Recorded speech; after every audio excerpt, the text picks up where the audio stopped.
Henry David Thoreau described Cape Cod as the bared and bended arm of Massachusetts. If you go to the very, very end of that arm, you'll arrive at Provincetown. The light is like the light out at sea. It's not land light. Just 3 miles long and 2 streets wide, the town is surrounded on 3 sides by water, hence that glorious light. In the words of Norman Mailer, Provincetown is a gaudy run with Mediterranean splashes of color, crowded steep-pitched roofs, fishing piers, and fishing boats. Everybody talks about the light here. How would you describe it?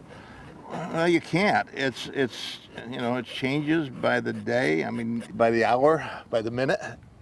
You may have heard of P-Town, as it's known, as a popular summer getaway, especially for gay tourists. It's also one of America's oldest arts colonies, a longtime sanctuary for novelists, playwrights, painters, and pilgrims.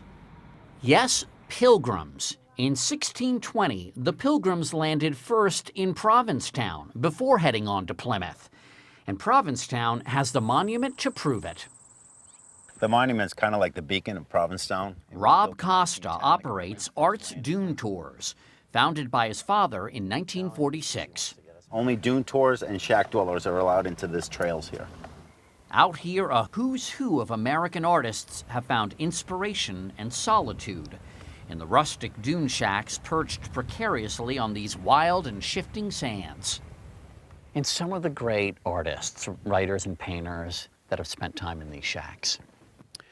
God, there's a lot, but Jack Kerouac, Sinclair Lewis, Jackson Pollock, E.E. Cummings. Add to that list 2 of the greatest American playwrights of the 20th century, Eugene O'Neill and Tennessee Williams. They say he wrote some of the last finishing touches of A Streetcar Named Desire there, and they claim Marlon Brando did in fact walk across the dunes to audition for his role in that production, in that shack. It was a good role. It was worth hiking over the dunes for. Yeah, I guess so, yeah. Yeah. And out here, if you scream Stella, no one can hear you. A century ago, Provincetown's beaches were crowded with aspiring artists.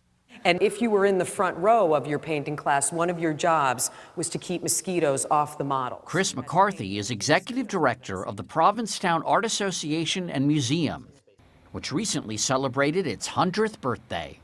If you look at American art history, Provincetown has hit every mark, from Impressionism to Post-Impressionism to Abstract Expressionism to Modernism to Contemporary. The gamut of American artists at one point or another came through Provincetown. This became a required stop. It was a required stop. There was so much art being produced at one time, it was used as currency. The town doctor amassed an incredible art collection because he swapped artwork for services. Geez, now that is an insurance plan that doctor was happy about. Absolutely. This Motherwell is my copay. The Milton Avery was a copay. That's tremendous. Artists like Philip Mallicote painted year-round, bringing even the dead of winter to light. You can feel the wind, the bluster, the cold through the palette and the way that he created the composition in this painting, which is beautiful. The message, don't be scared of a Cape Cod winter. Some of the finest pictures have come out of Cape Cod winters as far as I'm concerned. If you are bold enough to be here in the wintertime, you get to experience this firsthand. Come February, we could be walking right here and not see a soul. We met Pulitzer Prize-winning author Michael Cunningham in October, when the town was already going into hibernation. And when you first came here, did you think, this is really quiet? 30 years ago, Cunningham survived his first Provincetown winter, barely. I went a little crazy. I mean, I got cabin fever to the point where I almost required hospitalization. I thought, Still, Cunningham's book about Provincetown is nothing short of a love letter. This is another of those strangely potent places. it's an eccentrics sanctuary.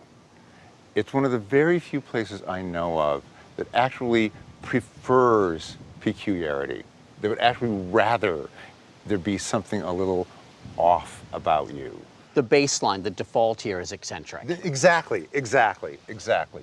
I love it when I do this because everybody's an artist. You know, everybody has a little art in them. And Businessman Dave Roberts may not be eccentric, but when he's in Provincetown, well, he's all about the creative.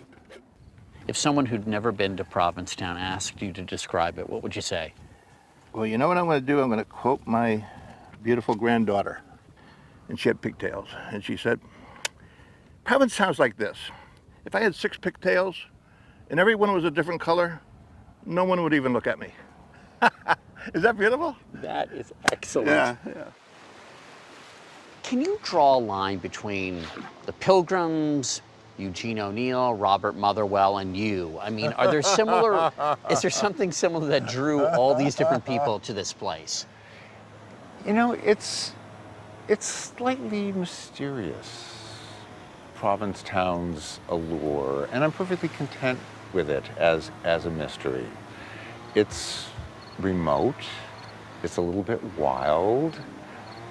There's something about it. I have a feeling that there are going to be a lot of people watching at home saying, that's it, on Monday, I'm quitting my job, I'm moving to Provincetown, I'm going to become the artist that I always wanted to be. Yeah, a lot of people have done that, believe me.